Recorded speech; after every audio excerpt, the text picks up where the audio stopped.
Channel unique academy Kerakat में आज हम बहुत दिनों के बाद यूट्यूब पर लाइव आ रहे हैं। तो आज जो लाइव आए हैं इसमें हम फिज़िक्स का एक चैप्टर लेंगे जिसका नाम होगा यांत्रिकी और ये यांत्रिकी जो है विभिन्न एग्ज़ामों में अपनी विभिन्न भूमिकाओं को निभाता है और ध्यान देना है कि ये जो यांत्रिकी है मेन रूप से आपका जो ग्रुप डी का एग्ज़ाम है, रेलवे का एग्ज़ाम है उसमें इम्पोर्टेंट रोल रखता है तो उसी के संदर्भ में हम लोग इसको शुरू करेंगे, ठीक है? देखिए, हम शुरू करते हैं यांत्रिकी। यांत्रिकी क्या होता है? यांत्रिकी में क्या-क्या हमको पढ़ना है, उन सभी के बारे में हम लोग डिटेल में चर्चा करेंगे। इसके साथ-साथ जो है, जो भी आपके एग्ज़ाम में क्वेश्चन बने हैं, उन क्वेश्चन को भी साथ में रख के चलेंगे। तो उम्मीद है कि आपको ये वीडियो अच्छी लगेगी, लेकिन वीडियो में आप शुरू से अंत तक बने रहिएगा, तब जो है, आप जो है, जो भी इसमें आज पढ़ेंगे, उससे संबंधित कोई भी क्वेश्चन आता है, तो 100% आप करके ही आएँगे। आइए हम देखते हैं कि यांत्रिकी में क्या-क्या चीज़ें आता है। तो यांत्रिकी में देखिए आपका कार्य, शक्ति, ऊर्जा, द्रव्यमान, बल, न्यूटन के गति के नियम है, संवेग संरक्षण है, रैखिक समीकरण है। इसके साथ-साथ त्वरण है, प्रक्षेप्य गति है, दूरी एवं विस्थापन है, चाल, वेग, रेखीय गति के समीकरण ये सभी जो है इसके अलावा और भी हैं जो चीज़ें इसमें हो सकती हैं। देखिए आपके घर्षण का जो है घर्षण इसी के अंतर्गत आता है। और आवर्त गति और घूर्णन गति ये जो होता है इसी के अंतर्गत आता है। तो देखिए कोई भी चैप्टर है जब आप उसके जो है तह तक जो है पढ़ाई कर लेते हैं तो कोई भी क्वेश्चन कितना भी घुमा के पूछे आप कर लेंगे उसको। अब इसमें देखिए जो आपका पहला जो टॉपिक था वो क्या था? कार्य था। तो कार्य के बारे में आप जो है इतना पढ़ लीजिए, इतना डिटेल कर लीजिए कि उससे संबंधित कोई भी आपके एग्ज़ाम में प्रश्न आए तो फिर आपको ये ना लगे कि नहीं क कहाँ से आया है, कैसे आया है। सभी चीज़ों को जो है आप एकदम डिटेल में देख लीजिए। ऑटोमेटिक आप जो है किसी भी एग्ज़ाम में बैठिए, एग्ज़ाम से मायने ही नहीं होगा कि कौन-सा एग्ज़ाम है। ठीक है? आइए हम शुरुआत करते हैं कार्य की। कार्य की बात करते हैं तो सबसे पहले जो है कार्य होता क्या है? कार्य के बारे में हम लोग जानते हैं। तो अगर आपसे कोई ये पूछे कि कार्य क्या होता है?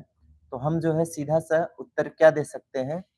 कार्य जो है वह वह मतलब कार्य एक प्रकार का वह कारक होता है जिसके द्वारा हम बल के द्वारा किसी वस्तु में क्या कर देते हैं? विस्थापन कर देते हैं। बल के द्वारा हम अगर वस्तु में विस्थापन कर देते हैं तो उसी को हम लोग क्या कहते हैं? कार्य कहते हैं। तो बल द्वारा विस्थापन की क्रिया को क्या कहा जाता है? कार्य कहा जाता है। बल द्वारा विस्थापन की क्रिया विस्थापन की क्रिया क्या कहलाता है? बल कहलाता है। सॉरी कार्य कहलाता है। अब ये जो कार्य होता है, कार्य का जो इंडिकेशन होता है वो W होता है, ठीक? और ये कार्य जो होता है, कार्य जो है सदिश राशि है कि अदिश राशि है? तो कार्य एक प्रकार की क्या है? अदिश राशि है। कार्य क्या है? अदिश राशि है। अब जो है बात करते हैं ये जो कार्य होता है, कार्य का मात्रक क्या होता है? तो कार्य का जो मात्रक होता है, यह क्या होता है? जूल होता है। कार्य का जो मात्रक होता है वो क्या होता है? जूल होता है, ठीक? हम जो है जूल भी कह सकते हैं, इसके साथ-साथ जो है इसको और भी कह सकते हैं न्यूटन मीटर, ठीक है? तो कार्य का जो मात्रक होता है वो क्या होता है? जूल या न्यूटन मीटर होता है। अब इसी संदर्भ में जब हम आगे बढ़ते हैं, तो कार्य जो है आपका सदिश राशि है कि अदिश राशि है? तो हम कहेंगे ये क्या है? अदिश राशि है और ये कार्य जो है कार्य एक प्रकार की क्या होती है? ऊर्जा होती है। कार्य एक प्रकार की क्या होती है? एक प्रकार की एक प्रकार की ऊर्जा होता है। कार्य एक प्रकार का क्या होता है? ऊर्जा होता है, ठीक? तो कार्य एक प्रकार का क्या होता है? ऊर्जा होता है। तो जो मात्रक आपका कार्य का होता है, वही मात्रक किसका होता है? वही मात्रक जो है ऊर्जा का भी होता है। दोनों का मात्रक जूल ही होता है। अब हम इसके संदर्भ में जो आपके एग्ज़ाम में आते हैं कॉन्सेप्ट, उनसे संबंधित जो फ़ॉर्मूले हैं, उनको हम लोग देख लेते हैं। तो देखिए कार्य बराबर क्या होता है? बल गुणे विस्थापन। बल द्वारा किया गया विस्थापन ही क्या कहलाता है? कार्य कहलाता है। तो कार्य बराबर क्या होता है? बल गुणे विस्थापन। तो बल गुणे विस्थापन, ये आपका जो है F इंटू डी है। F इंटू डी मतलब जहाँ पे F क्या है? तो F आपका जो है क्या है? फ़ोर्स मतलब बल है और डी जो है क्या है? तो डी आपका जो है विस्थापन है, ठीक है? और एक चीज़ ध्यान देना है कि ये जो विस्थापन होगा बल की दिशा में होगा। विस्थापन जो होगा किस दिशा में होगा? बल की दिशा में होगा, ठीक है? इसके अलावा जो है हम एक और इसी को फ़ॉर्मूला को जो है लिख सकते हैं। जब जो है जो क्या होता है? विस्थापन जो होता है किसी एंगल से होता है, तो उसके लिए हम लोग लिखते हैं F into D cos theta. अब यहाँ पे जो है कॉस थीटा पर निर्भर करेगा कि थीटा मतलब कोण जो है कितना है, उसके हिसाब से जो है कार्य का मान होगा, ठीक है? अब इसमें थीटा का मान अगर क्या है 0 है, तो कार्य हमारा क्या होगा? मैक्सिमम होगा। कार्य हमारा क्या होगा? मैक्सिमम होगा। यदि कार्य मतलब थीटा बराबर कितना है? 0 अंश है। थीटा बराबर यदि 0 अंश है, तो इसका मतलब जो हमारा कार्य होगा वह क्या होगा? मैक्सिमम होगा। यही जो है थीटा बराबर अगर आपका कितना है? 90 अंश है, तो कार्य जो है 0 होगा। कार्य क्या होगा? 0 होगा। यदि थीटा बराबर कितना है? 90 डिग्री, तो कार्य क्या होगा? 0 होगा।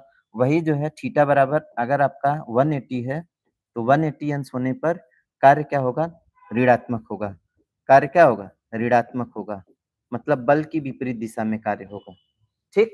तो अगर बल के विपरीत दिशा में कार्य हो रहा है, तो इसका मतलब समझ जाएँगे कि कार्य क्या होगा? ऋणात्मक होगा। अगर बल की दिशा में विस्थापन हो रहा है, तो इसका मतलब हम कहेंगे कि ये जो कार्य हो रहा है, सकारात्मक हो रहा है या पॉजिटिव हो रहा है, ठीक है? बल की दिशा में हो रहा है। अब हम जो है ये ये आपके 2 फ़ॉर्मूले हो गए। एक तीसरा फ़ॉर्मूला जो है आपका देखिए क्या होता है, कभी भी जब आपका क्या हो, ये जो कार्य है, कार्य किस संदर्भ में रहे? गुरुत्वाकर्षण के संदर्भ में रहे। तो इसके लिए होता है mgh, ठीक है? mgh। देखिए m जो है वही क्या होता है? द्रव्यमान होता है। m जो होता है क्या होता है? द्रव्यमान होता है और g होता है आपका गुरुत्वाकर्षण होता है, गुरुत्वीय त्वरण होता है ना? गुरुत्वीय त्वरण,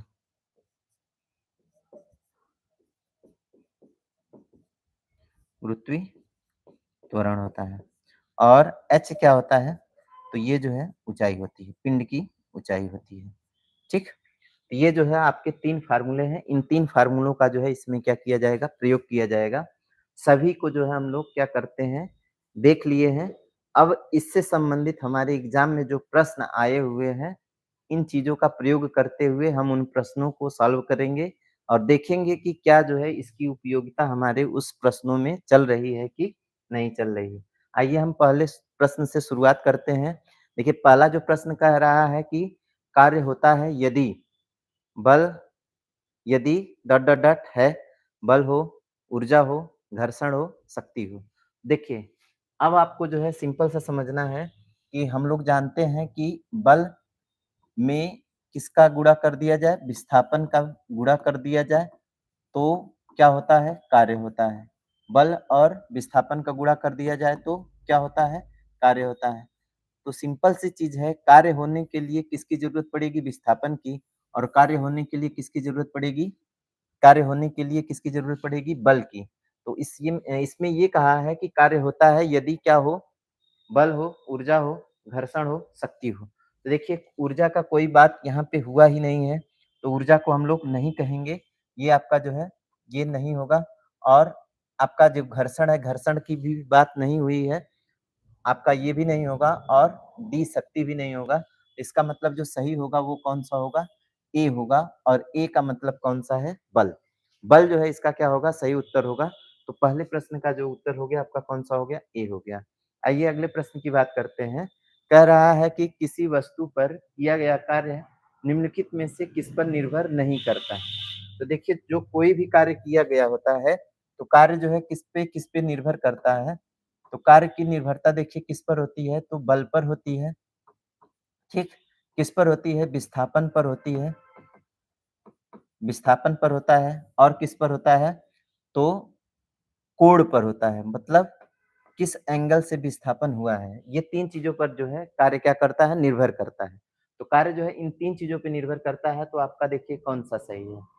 इसमें जो है प्रयुक्त बल बिल्कुल सही है, इसकी ज़रूरत पड़ेगी, ठीक है? और वस्तु के द्रव्यमान, द्रव्यमान की कोई ज़रूरत नहीं है, विस्थापन की ज़रूरत पड़ेगी और क्या है उनके बीच में जो विस्थापन का एंगल है वो चीज़ जो है आपका कितना है, ये जो है मायने रखता है।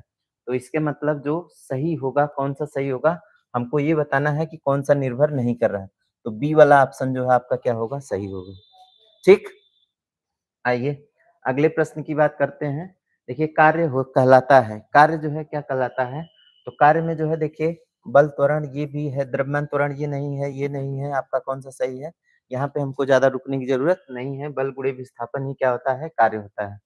यदि बल बराबर F हो, बल बराबर मतलब बल जो F है, F बराबर 0 हो, इसलिए किया गया कार्य W बराबर क्या होगा?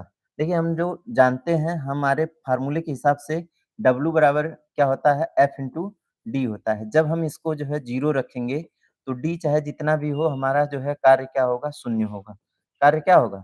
शून्य होगा। तो इसमें जो है देखिए क्या दिया है, कार्य हमारा क्या होगा, W जो कार्य होगा वो कितना होगा, शून्य होगा। बी ऑप्शन सही है। ठीक है? चलिए आगे। लागू किए गए बल और विस्थापन की दिशा के बीच कोण 90 अंश का हो, तो किया गया कार्य क्या होगा? उदासीन होगा, ऋणात्मक होगा, शून्य होगा, धनात्मक। देखिए, हम लोग जानते हैं कि ये जो हमारा कार्य होता है, कार्य जो हमारा होता है W, W बराबर होता है F into D cos theta होता है। ये जो थीटा है, थीटा जो है 0 अंश होगा, तो हमारा कार्य क्या होगा? हमारा कार्य जो है मैक्सिमम होगा। यदि ये थीटा जो है क्या होगा, 90 डिग्री होगा, तो कार्य क्या होगा, शून्य होगा। अगर यह थीटा जो है हमारा क्या होगा, 180 अंश होगा, 180 अंश होगा, तो 90 अंश पर हमारा जो कार्य होगा वह क्या होगा, लंबवत जब भी विस्थापन होगा तो इसका मतलब कार्य हमारा क्या होगा, शून्य होगा। तो ये जो ऑप्शन डी है, डी ही इसका क्या होगा, सही होगा। ठीक। आइए अगले प्रश्न की बात कर लेते हैं। देखिए कह रहा है कि कार्य शून्य होने की स्थिति में विस्थापन और लगाए जाने वाले बल के बीच कोण होता है। कार्य शून्य होने के लिए देखिए, कार्य शून्य जो है कब होता है, जब जो है एंगल कितना हो, 90 डिग्री हो। पीछे हम अभी देखे हैं, तो इसका मतलब इसका उत्तर जो होगा कौन सा होगा, 90 डिग्री होगा। यदि किया गया कार्य शून्य है, तो बल और विस्थापन के बीच वही वाला प्रश्न है, तो इसमें भी आपको रुकने की ज़रूरत नहीं है। कार्य शून्य है तो जो कोण होगा 90 अंश का होगा। बल और विस्थापन के बीच कोण है, डॉट डॉट कितना है, तो किया गया कार्य क्या हो, ऋणात्मक हो। ऋणात्मक कार्य के लिए देखिए हम क्या बोले, अभी आपको बताए हैं कि यदि कार्य ऋणात्मक हो, तो ऐसी स्थिति में जो एंगल होगा 180 डिग्री होगा। कितना होगा, 180 डिग्री होगा। तो आपका कौन-सा सही है, डी ऑप्शन सही है। कार्य किस पर निर्भर नहीं करता है? तो कार्य देखिए 3 चीज़ों पर निर्भर करता है। कार्य जो है कितनी कितनी चीज़ों पे निर्भर करता है? 3 चीज़ों पर। एक तो होता है बल, दूसरा विस्थापन, तीसरा जो है उनके बीच में जो कोण है उस पर निर्भर करता है। तो यहाँ पे जो है देखिए कहता है कि किस पे निर्भर नहीं करता है? विस्थापन पर निर्भर करता है, बल पर भी निर्भर करता है और इनके बीच लगने वाला बनने वाला जो कोण है उस पे भी निर्भर करता है। तो इसका मतलब जो आपका कौन-सा है? डी ऑप्शन है। डी ऑप्शन ही आपका क्या होगा? सही होगा। ठीक? आइए अगले प्रश्न की बात करते हैं। किसी वस्तु पर किया गया कार्य डॉट डॉट डॉट पर निर्भर नहीं करता है। तो किया गया कार्य किस पर निर्भर नहीं करता है? विस्थापन हेतु विस्थापन तो चाहिए, ठीक?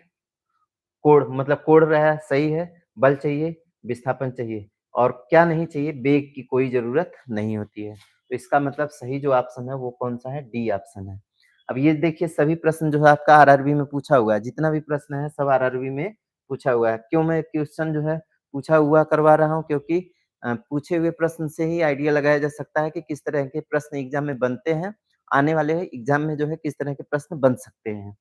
आइए अ, खाली स्थान दिया है, न होने पर किया गया कार्य शून्य होता है। देखिए, अगर हम जो है क्या कर रहे हैं, विस्थापन वेग जो है वेग से कोई मतलब तो है नहीं कार्य से और संवेग से शक्ति से कोई मतलब है नहीं। तो यदि विस्थापन नहीं होगा तो हमारा कार्य क्या होगा? शून्य होगा। मतलब हम क्या कर रहे हैं, किसी वस्तु पर बल लगा रहे हैं, वो वस्तु जो है जहाँ पर ही है, वहीं पे रुकी हुई है, तो इसका मतलब हमारा कार्य क्या होगा? शून्य होगा। तो ऐसी स्थिति में जो है कोई भी कार्य नहीं होगा। तो हम कहेंगे ये जो विस्थापन है, विस्थापन यदि नहीं होगा तो हमारा कार्य क्या होगा? शून्य होगा। कार्य हुआ ऐसा कहने के लिए 2 शर्तें पूरी होनी चाहिए, उनमें से एक है। बल की आवश्यकता नहीं होती है, ऐसा हम कह ही नहीं सकते। जब भी हमको कार्य करना है तो हमको बल की आवश्यकता होगी। वस्तु विस्थापित होनी चाहिए, ठीक है? ऊर्जा का अवशोषण या उत्सर्जन नहीं होना चाहिए। वस्तु की स्थिति में कोई बदलाव नहीं हो। देखिए, वस्तु की स्थिति में कोई बदलाव नहीं हो तो कार्य नहीं होगा। ठीक? और ऊर्जा की बात करते हैं तो ऊर्जा में वृद्धि होनी चाहिए, कार्य करने के लिए ऊर्जा में क्या होनी चाहिए? वृद्धि होनी चाहिए, तो ये भी आपका गलत है। तो ये हम कह सकते हैं कि 2 शर्तों में से एक शर्त जो है होनी चाहिए कि वस्तु विस्थापित होनी चाहिए। चलिए आगे। लागू किए गए बल और विस्थापन की दिशा के बीच कोण 90 अंश है, तो किया गया कार्य क्या होगा? 90 डिग्री पे जो है कार्य क्या होता है, शून्य होता है। किसी पिंड पर तभी किया गया किसी पिंड पर कार्य तभी किया जाता है जब यह एक यांत्रिक प्रभाव के माध्यम से ऊर्जा वृद्धि का अनुभव करता हो, बल इस पर कार्य करता है, वहाँ विस्थापन होता है, यह किसी निश्चित दूरी के माध्यम से आगे बढ़ता है। किसी पिंड पर कार्य देखिए इसमें देखिए ये भी बात आपको सही लग रही होगी और ये भी सही लग रही होगी और यह भी क्या लग रहा होगा, सही लग रहा होगा। लेकिन इसमें सबसे जो अच्छी बात है वो कौन-सी है? जब भी हम कार्य करते हैं, कभी भी कार्य होगा तो उसमें लगातार ऊर्जा जो है हमारी क्या करती है? बढ़ती जाती है। तो यांत्रिक प्रभाव के माध्यम से ऊर्जा में हमेशा क्या होता है? वृद्धि का अनुभव होता है। तो जब भी कार्य होगा तो ऊर्जा के ऊर्जा वृद्धि का अनुभव हम लोग करेंगे, ठीक है ना? तो इसका ये वाला सही है। अब आपको लग रहा होगा कि यह भी सही है, यह भी सही है, यह भी सही है। हाँ, ये तीनों बातें सही है लेकिन इन सभी में जो है जो सबसे अच्छी बात है, जो सबसे ज़्यादा सही माना जा सकता है, इसी को माना जा सकता है। इसी के प्रभाव के कारण ये सब हो रहे हैं। ठीक? चलिए। कह रहा है कि एक पोर्टर जमीन से 12 किलोग्राम सामान उठाता है और उसे जमीन से 1.5 मीटर ऊपर सिर पर रखता है। सामान पर उसके द्वारा किए गए कार्य की गणना कीजिए यदि जी का मान 10 मीटर प्रति सेकंड स्क्वायर है। तो ऐसे में देखिए जब हम क्या बोले थे, जब भी जो है गुरुत्वाकर्षण की बात आएगी, पिंड उठाने की बात आएगी तो ऐसे में जो कार्य होता है, वह कितना होता है? mgh होता है। कितना होता है? mgh होता है। तो W बराबर mgh होता है। यम जो है क्या है? द्रव्यमान है। द्रव्यमान कितना है? 12 किलोग्राम है और जो त्वरण है, त्वरण कितना दिया है? 10 और आपका जो दूरी है कितनी ऊँचाई पर है, हाइट कितना है? 1.5 तो आपका हो गया कितना 180 और आपका ये 0 ठीक है? तो आपका कितना हो जाएगा 180 जूल जो है कार्य होगा। कितना जूल कार्य होगा? 180 जूल कार्य होगा। तो यहाँ पे जो सही होगा कौन-सा ऑप्शन होगा? सी ऑप्शन आपका सही होगा। इसमें बस फ़ॉर्मूला याद रखना है W बराबर mgh और ये mgh कब लगेगा? जब जो है हमारा जब कोई कार्य जो है पिंड के लिए किया जाए या पिंड को उठाया जाए, ज़मीन से उसकी तुलना होगी तो हम समझ जाएँगे कि वह किसके लिए है, वह किसके लिए है W बराबर mgh के लिए है। चलिए, 1 किलोग्राम की वस्तु को 10 मीटर की ऊँचाई तक उठाने में गुरुत्वीय बल द्वारा किया गया कार्य क्या होगा? जब G बराबर कितना है? 9.8 है। तो वही फिर से है प्रश्न, तो आप देखेंगे 1, 10 ठीक? तो ये आपका कितना हो जाएगा? इतना जूल हो जाएगा, तो 98 जूल जो है इसका क्या होगा? सही होगा और ये कौन-सा है? कौन-सा ऑप्शन है? ए ऑप्शन है, ठीक? देखिए बहुत आसान है सब ना। एक हवाई जहाज 4000 मीटर की दूरी तय करता है और किया गया कार्य कितना है? 20,000 जूल है, तो लागू किया गया बल कितना होगा? देखिए लागू किया गया बल कितना है, ये आपसे जो है क्या कर रहा है? पूछ रहा है। तो सिंपल सी बात है, देखिए हम लोग जानते हैं कार्य बराबर कार्य बराबर क्या होता है? बल गुणे विस्थापन। बल गुणे क्या होता है? विस्थापन होता है। तो ये जो दूरी है, दूरी कितना है? 4000 मीटर है। कितना है? 4000 मीटर है और F जो बल है मुझे पता होता नहीं है, लेकिन जो किया गया कार्य है वो कितना है? 20,000 जूल है। ठीक? ये 3 जीरो से 3 जीरो निकल गया, 4 पच्चे 20 तो आपका जो है कितना कितना जो है आपका आ गया? तो आपका 5 न्यूटन जो है, बल का जो मान आया वो कितना आया? 5 न्यूटन आया और 5 न्यूटन जो है कौन-सा ऑप्शन सही है? तो कौन-सा ऑप्शन सही है? तो हम कहेंगे ए वाला ऑप्शन आपका क्या है? सही है। बस फ़ॉर्मूले पर आपको रखना है, कुछ करना नहीं है। आइए हम लोग देखते हैं अगले प्रश्न की बात करते हैं। किसी वस्तु द्वारा किया गया कार्य 56 जूल है। उस पर लगाया गया बल कितना है? 7 न्यूटन है। तो विस्थापन कितना है? देखिए न्यूटन जो है 7 न्यूटन का क्या है विस्थापन 7 न्यूटन का क्या लगा है? बल लगा है और कार्य जो हो रहा है वह कितना हो रहा है? 56 जूल और आपसे पूछा है कि विस्थापन कितना होगा? तो एफ आपका कितना है? 7 है और डी आपका कितना है? ये आपसे पूछ रहा है। तो 8 सत्ते 56 मतलब 8 आपका जो है क्या है? 8 आपका जो है विस्थापन है 8 मीटर। ठीक? 8 मीटर इसका क्या होगा? विस्थापन होगा। चलिए आगे बढ़ते हैं। ये प्रश्न जो है आप लोग करके कमेंट बॉक्स में कमेंट कर दीजिएगा चूँकि अभी हम जो है पीछे देखिए अ, इसी तरह का जो है क्वेश्चन 2 क्वेश्चन लगा चुके हैं, तो आप इसको करके कमेंट बॉक्स में कमेंट कर दीजिएगा। चलिए, यहाँ पर देखिए क्या आ रहा है, 20 न्यूटन का बल किसी वस्तु पर कार्य कर रहा है। वस्तु बल की दिशा में 4 मीटर की क्या करती है, माध्यम से विस्थापित होती है, तो किया गया कार्य क्या है? तो कार्य बराबर W बराबर क्या होता है? F इंटू डी होता है। सिंपल सी बात है, 20 गुणे कितना कर दीजिए 4, तो 20 चौका 80, 80 जूल जो है आपका क्या होगा, कार्य होगा।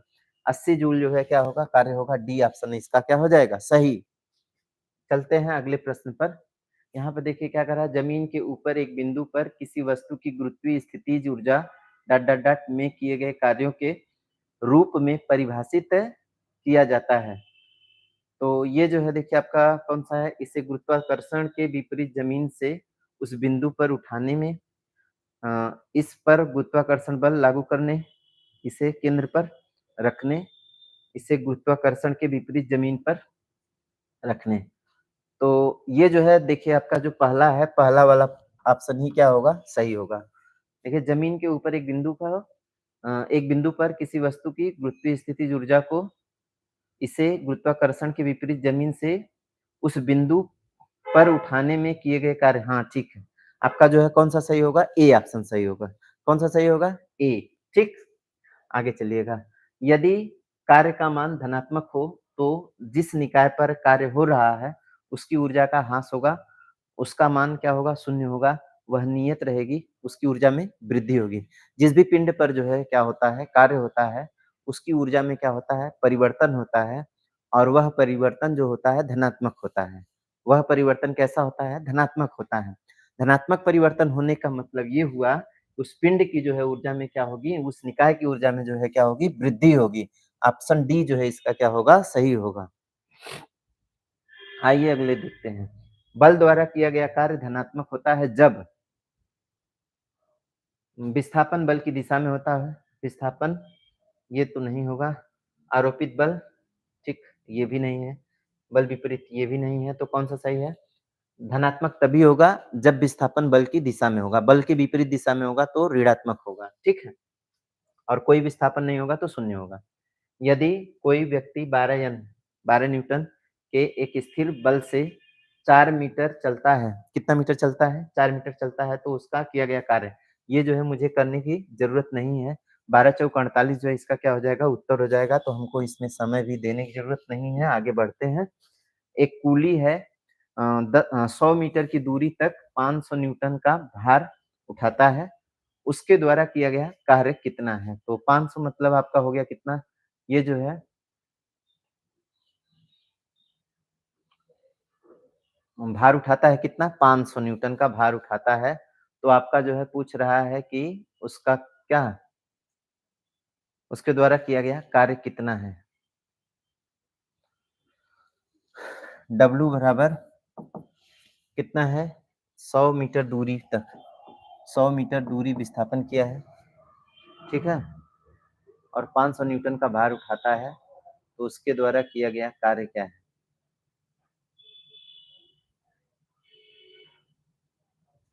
सीधी से भाई देखिए, यहाँ पर जो है जो कूली है, कूली जो है देखिए जिस भी वस्तु को अपने सिर पर रखा है, मतलब कितना रखा है, जो भी रखा है, अपने सिर पर जो भी रखा है, तो वह जो है क्या करेगा, उसको साथ में लेकर के जाएगा। वह वस्तु उसके सिर पर ही रहेगी, भले वह 100 मीटर गया, 200 मीटर गया, यहाँ पे कोई भी कार्य नहीं हुआ। तो यहाँ पे कोई भी कार्य नहीं हुआ मतलब शून्य हुआ। यहाँ पे कोई कार्य नहीं हुआ मतलब क्या हुआ, शून्य हुआ। कभी भी हम जिस वस्तु पर जो है बल लगाते हैं, तो उस वस्तु का क्या होना चाहिए, विस्थापन होना चाहिए। यदि विस्थापन नहीं होगा तो कार्य क्या माना जाएगा, शून्य माना जाएगा। यहाँ पर कूली देखिए चल तो रहा है, लेकिन वह क्या कर रहा है, साथ में उस वस्तु को भी लेकर के चल रहा है, वस्तु उसके साथ-साथ चल रही है, तो इसका मतलब यहाँ पे विस्थापन शून्य है, और विस्थापन शून्य होने का मतलब कार्य शून्य है।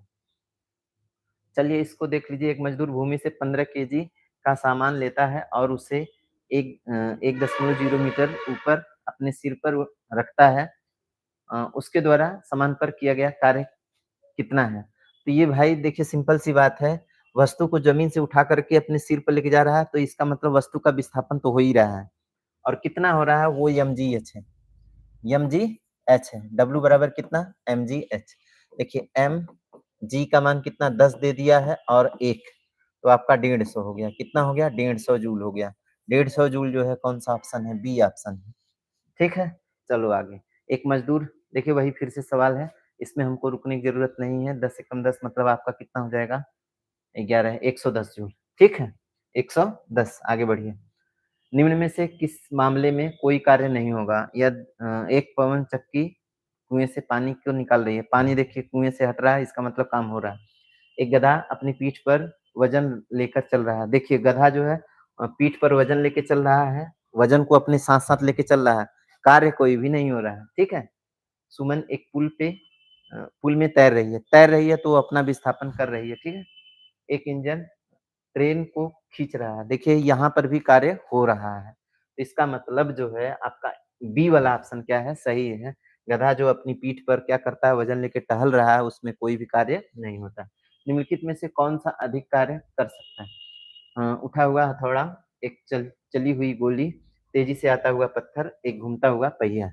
इसमें देखिए जिसका विस्थापन सबसे ज़्यादा होगा, वही जो है कार्य सबसे ज़्यादा करेगा। वही कार्य क्या करेगा? सबसे ज़्यादा करेगा। तो एक गोली जो चलेगी तो गोली की जो विस्थापन होगा ना, गोली का विस्थापन जो है मैक्सिमम होगा। चलिए क्या किसी वस्तु पर किया गया कार्य निर्भर करता है विस्थापन पर, बल विस्थापन के बीच कोण पर, प्रयुक्त बल पर, वस्तु के द्रव्यमान पर नहीं करता है भाई। तो ये जो है आपका ए सही है, बी सही है और सी सही है। ए सही है, बी सही है और कौन है? सी सही है, डी ऑप्शन सही है इसका। ठीक है ना? चलिए इस प्रश्न को जो है मैं आपके लिए छोड़ता हूँ, चूँकि एकदम हो चुका है। हालाँकि जो है इसका उत्तर कितना आएगा? 120 जूल आएगा। चलिए,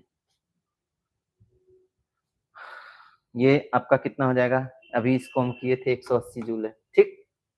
चलिए आगे बढ़िए। एक वस्तु पर 25 न्यूटन का बल कार्य कर रहा है, उस वस्तु को बल की दिशा में 5 मीटर हटाया जाता है, तो किया गया कार्य कितना है? 25 पच्चे 125, 125 जो है क्या होगा? जूल होगा कार्य, ठीक है? आगे चलिएगा, 10 न्यूटन का बल किसी वस्तु पर कार्य कर रहा है। वस्तु बल की दिशा में 5 मीटर ठीक है, 5 मीटर चल रही है, तो किया गया कार्य कितना 10 पच्चे 50, 50 जूल हो गया आपका, ठीक है? कितना? सोचिए इतना आसान-आसान क्वेश्चन जो आता है। आगे चलिए बल और विस्थापन के बीच 90 अंश का कोण है तो कार्य क्या होगा? शून्य होगा। कार्य क्या होगा? शून्य होगा। इसको हमको ज़्यादा समय देने की ज़रूरत नहीं है। आगे चलिएगा। किसी वस्तु पर 500 न्यूटन किसी सॉरी यदि कोई कार 500 न्यूटन की नियत बल के साथ 15 किलोमीटर की दूरी क्या करता है? तय करता है, तो किया गया कार्य कितना है? सिंपल सी बात है, न्यूटन बल जो है आपका कितना है? 5,500 है और ये जो है आपका 15,000 क्यों? क्योंकि 1 किलोमीटर में कितना मीटर होता है? तो आप कहेंगे 1000 मीटर होता है, तो ये आपका 15 पचे 75 15 पचे 75 75 के आगे 4 जीरो 75 के आगे 4 जीरो जो है किसमें है? 75 के आगे 4 जीरो मतलब आपका ए वाला ऑप्शन है। ठीक है ना?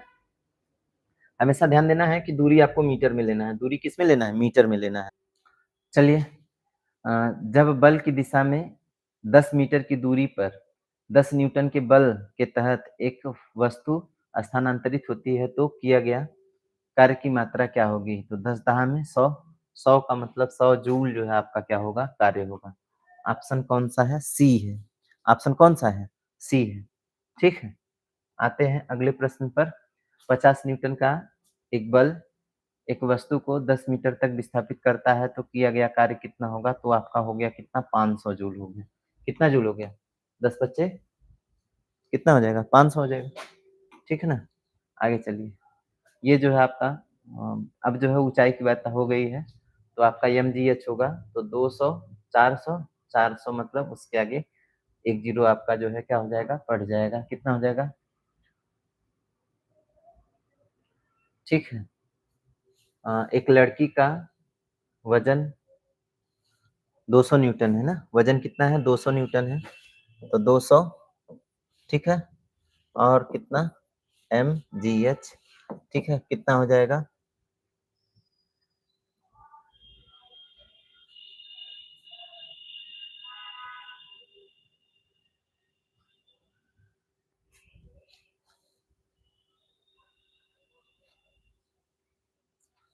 चलिए इसको देखते हैं। इस प्रश्न को देखते हैं और ये जो है आज का अंतिम प्रश्न है। किसी वस्तु पर बल लगाने पर यदि वह गतिशील नहीं होती है तो इसे क्या कहा जाएगा? इसे क्या कहा जाएगा? अधिक शक्ति का प्रयोग हुआ है, कार्य हुआ है, कम शक्ति का प्रयोग हुआ है, कोई कार्य नहीं हुआ है। तो यदि वस्तु विस्थापित नहीं हुई है, गतिशील नहीं हुई है, तो इसका मतलब कार्य यहाँ पर बिल्कुल भी नहीं हुआ है। आज का जो है यह अंतिम प्रश्न था। उम्मीद है कि आपको यह वीडियो अच्छी लगी होगी और आपके एग्ज़ाम की दृष्टि से अपनी महत्वपूर्ण भूमिका भी निभाएगी। मिलते हैं अगले सेशन में, तब तक के लिए नमस्कार।